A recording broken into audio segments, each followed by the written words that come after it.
नमस्कार दोस्तों, आप क्राइम तक देख रहे हैं। बात करते हैं सुखदेव केस की। इस केस में नए नए खुलासे हो रहे हैं। सबसे पहली बात आपको बताना चाहूंगा, महेंद्र की बात सामने आ रही थी, जो पूजा सैनी का पति है। कौन है महेंद्र?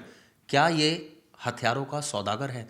क्यों हर बार इसका ही नाम सामने आता है? राजू ठेठ की हत्या हो तो इसका नाम सामने आएगा। ये है खासम खास वीरेंद्र चारण का, दाना का और गोदारा का, और शायद लॉरेंस बिश्नोई का भी।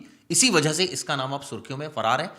ये दरअसल वो शख्स है जिसकी पत्नी है पूजा और जिसके यहाँ ठहरा था नितिन। करीब एक हफ्ते तक वहां ठहरा था नितिन फौजी, जो शूटर है। उसकी पत्नी ने उसको खिलाया पिलाया और उसके बाद हथियार दे दिए, और उन्हीं हथियारों से, यानी इसकी गोली से मारा गया सुखदेव। और इसमें एक और ताज़ा खबर ये आ रही है कि जो अजीत उसका गार्ड था, उसकी भी मौत हो गई है। यानी कि अब जो मरने वालों की संख्या वो 3 हो गई है। दूसरी तरफ इस मामले की जांच लगातार आगे बढ़ रही है और नए नए खुलासे हो रहे हैं। कई सारी चीजें सामने आ रही कि आखिर महेंद्र कहां चला गया, हथियार कहां से लाता था। यह बताते हैं कोटा का रहने वाला है।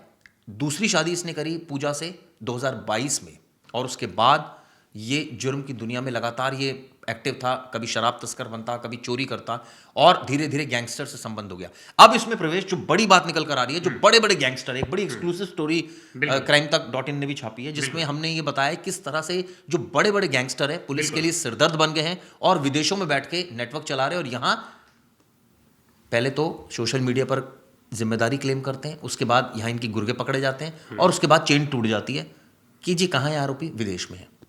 ये क्या रिपोर्ट है पूरी? बिल्कुल, आप एनआईए की जो टॉप 10 गैंगस्टर्स की लिस्ट देख लेंगे, उसमें जितने भी गैंगस्टर्स हैं, एक दो को छोड़ के सभी बाहर देश में हैं। कोई कनाडा में बैठा है, कोई नाम बताइए सबके। देखिए सांगवान बैठा है अभी कुछ दिन पहले, अर्शदीप डल्ला, लॉरेंस, गोल्डी बराड़, फिर वो और मैं बता रहा हूँ सुरेंद्र पटियाल, हाँ, फिर मोस्ट वांटेड, मतलब ऐसे 12-13 नाम है, जिसमें सांगवान भटियाल का हत्या के बाद जब नाम आया था इसका खलिस्तानी टाइगर फोर्स वालों का, तो ये सब लोग बाहर देश ही बैठे हैं। इसमें से मोस्टली जो है सब नॉर्थ से रिलेटेड गैंगस्टर्स हैं। मतलब जो एमपी से लेके राजस्थान, हरियाणा, छत्तीसगढ़, पंजाब और उत्तर प्रदेश के तो अब कम बचे हैं, लेकिन ये जो 5 स्टेट से इन्हीं के गैंगस्टर रूल कर रहे हैं बाहर बैठ के। पहले जैसे डी कंपनी मुंबई से बैठ के पूरे इंडिया को रूल करती थी, उसी तरह यहाँ के पूरे गैंगस्टर बैठ के बाहर देश बैठ के देश में कहीं भी कोई भी अटैक कराना है, किसी की भी हत्या करानी, करा दे रहे। ठीक है। यही गैंग नॉर्थ ईस्ट में एक्टिव नहीं है, यही गैंग साउथ में एक्टिव नहीं है, यहाँ ये गैंग एक्टिव नहीं है, लेकिन जो 5 स्टेट है वहाँ एक्टिव है। एक्टिव इसलिए है चिराग जी, और ये जो बात आ रही है ना महेंद्र, ये कैसे गन्स की इतनी ईजी सप्लाई कर रहा है, ये लोग वहाँ रूट लेवल पे पुलिस के साथ मिली भगत है। क्योंकि जहाँ पुलिसिंग स्ट्रांग है, जहाँ पुलिस इन्हें पनपने नहीं देती, उन स्टेट्स में इनके हाथ पैर काम जाते हैं कोई भी ऐसी बड़ी वारदात को अंजाम देने के लिए। लेकिन आप इन स्टेट्स में देखिए, ये पहली बार नहीं था महेंद्र ने जो गन सप्लाई की। इससे पहले आपने खुद बताया राजू थेट, और राजू थेट के टाइम पे एक नहीं कम से कम 5 गन्स इन्होंने सप्लाई किए थे। मतलब आप गन्स कहाँ से आ रही है इनके पास? बॉर्डर कौन दे रहा है इनको? बॉर्डर से आ रही है, पाकिस्तान और जितने भी ये जो कॉर्नर वाले बॉर्डर एरिया है राजस्थान हरियाणा को लेके, जो पाकिस्तान के बॉर्डर वहीं से आ रही है। AK-47 वहीं से आ रही है, जिगाना पिस्तल वहीं से आ रही है। और एनआईए ने अपनी चार्जशीट में बताया भी था कि ये कैसे गन्स मंगा रहे, ड्रोन के जरिए, फिर किसी तस्कर के जरिए, कि कोई जो तस्करी कर रहा है वो यानी ये कहा जाए कि जो बड़े बड़े अर्शदीप डल्ला से लेकर जो तमाम आरोपी हैं, चाहे वो पन्नू हो, चाहे वो अर्शदीप हो, चाहे वो गोल्डी बराड़ हो, चाहे वो और क्रिमिनल्स हों, जो बाहर बैठ के ऑपरेट कर रहे हैं, और यहाँ उनके लोकल गुर्गे काम कर रहे हैं। अमित गोदारा का भी इसमें नाम शामिल है, जो बाहर बैठ के ऑपरेट कर रहा है। सवाल उठते हैं सोशल मीडिया पर, मैं कई जगह प्रवेश से देख रहा था, लॉरेंस बिश्नोई क्या सरकार का आदमी है? सरकार नहीं चाहती उसका कुछ बाल भी बाका हो? क्योंकि कई लोग सोशल मीडिया पर लिख रहे थे कि जिस दिन चाहिए ना सरकार, उस दिन ठोक देगी लॉरेंस बिश्नोई को। क्यों? कहीं ना कहीं लॉरेंस से सरकार को फायदा हो रहा है। उनको लगता है कि लॉरेंस कई बार टिपिंग दे रहा है, कई आरोपियों के बारे में बता रहा है, और लॉरेंस को डराया जा रहा है। ये कहा जा रहा है, भाई तूने अगर टिपिंग नहीं दी, तूने नहीं बताया ना उस गैंग के बारे में, उससे बात कर, उसको यहां बुला, अगर तूने नहीं किया ऐसा तो तेरे को मार देंगे। तो मजबूरी में लॉरेंस को ऐसा करना पड़ा। बिल्कुल है, और बहुत लोग ऐसा भी क्लेम कर रहे हैं कि सरकार, क्या ये सच है जो बात नहीं, अभी देखिए इसमें 2 चीज़ें, 2 तर्क दिया जा रहा है।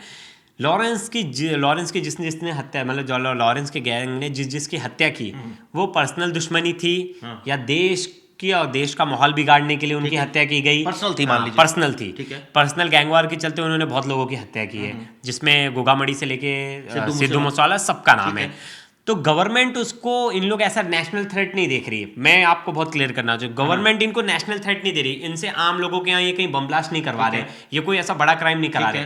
आपको भी पता है हर जगह ड्रग्स ये सब चीजें मिलती है। आज अगर ये नहीं कर रही लॉरेंस गैंग, तो कल कोई और करेगा। ये सिंडिकेट चलता रहेगा, पुलिस पकड़ती रहेगी, उनकी अरेस्टिंग होती रहेगी, ये पूरा साइकिल चलता रहेगा, ये रुकने वाला तो है नहीं। आपको भी मुझे भी पता है कि ये बहुत इतना ईजी नहीं है। क्यों ये सोशल मीडिया पर क्लेम किया जा रहा है कि इसको सरकार पाल रही है? हाँ, अब इसलिए पाल रही है क्योंकि जिन स्टेट्स में ये एक्टिव है, अगर वहां की पुलिस चाहे कि इनको ग्राउंड लेवल से खत्म करना है, तो बहुत इजीली खत्म कर देगी। आप एग्जांपल देख लो यूपी का, मुंबई का, जहां जहां गैंगस्टर्स पनपते थे, सबसे ज्यादा बड़े बड़े माफिया गैंगस्टर। क्या ये सच नहीं है कि कई बार ये आरोपियों की लोकेशन बताता है गोल्डी बरार? कई बार तो ऐसा भी हो सकता है ना कि लॉरेंस को कहते हो सुनिए बात कर गोल्डी से, तुरंत बात कर, कौन सा नंबर चला रहा है, इसको थ्रेट करे, ये डर के मारे बात करे, और इसको कहे ऐसी बात कर कि ये ना लगे कि हम तेरे ऊपर प्रेशर डाल रहे हैं। मतलब कि तू उससे इस तरह की बात कर कि ये लगे कि भाई मैं ठीक हूं और मैं देखो सरकार का बेवकूफ बना रहा हूं और देखो मैं बात कर रहा हूं, ताकि हमें उसकी वेयर अबाउट का पता चलता रहे, हमें उसकी लोकेशन का पता चलता रहे। ऐसा कुछ है या सिर्फ एक ख्याली पुलाव है? सिर्फ ख्याली पुलाव है। और चिराग जी, मुझे एक चीज़ और लगती है कि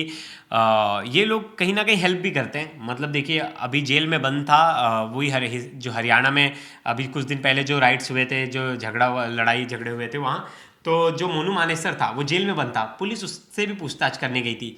ये लोग बैठ के जेल में नेक्सस चलाते हैं, तो इनके पास कहीं ना कहीं इनपुट्स होता है, इन क्रिमिनल्स के पास भी। लॉरेंस भले ही जेल में है, लेकिन उसके जो गुर्गे हैं बाहर जो काम कर रहे हैं, तो इनपुट्स इन्हीं से लिया जाता है। ऐसा नहीं है कि ये एक टाइम में कई बार इससे पूछा जाता है कौन ग्रुप है भाई जिसने करा है, ये कई बार टिप ऑफ दे देते होंगे। और बहुत बार ऐसा होता है कि पकड़ा ही जाते हैं जिन्होंने काम किया होता है, क्योंकि ये खुद ही टिपिंग दे देते हैं। मैंने कल ये बात कही थी ना कि इन्हें तो मीडिया पुलिस वालों को शांत करना होता है, तो मेन आरोपी को भी पकड़ा देते हैं कि जिसने गोली चलाई है, जिसने गोली मारी है। लेकिन कभी आका, जो इनका आका होता है, जैसे गोल्डी बराड़, लेकिन ये बात भी तो है ना, ये बात भी तो है, सोशल मीडिया पे मैं ये भी क्लेम्स देखता हूँ, वो तो कहते हैं ना, आज ही एक आरोपी पंजाब का गोली मार दी ना उसको, वो भाग रहा था कस्टडी से, ये कहा गया वो भाग रहा था, मार दी। हमने देखा ना कि एक्सीडेंट हुआ था यूपी में, किसका? दुबे जी का। हाँ, दुबे जी का हुआ ना एक्सीडेंट, और ये शक के दायरे में ना कि एक्सीडेंट हुआ या फिर वो कराया गया एक्सीडेंट। तो कहने का मतलब है, सोशल मीडिया पर तो कहते हैं ना कि लॉरेंस इतनी बड़ी चीज है क्या, जिस दिन सरकार चाहेगी उस दिन इसका कांड कर देगी, ऐसा बोलते हैं। जेल हाँ, बिल्कुल बिल्कुल, ये बात तो सही है। मतलब जिस दिन सरकार के लिए कोई बड़ी चीज नहीं है। मैंने एक पुलिस ऑफिसर से पूछा था कि आप लोग तो एनकाउंटर कर देते हो, तो बोलते हैं एनकाउंटर कर नहीं देते, एनकाउंटर हो जाता है।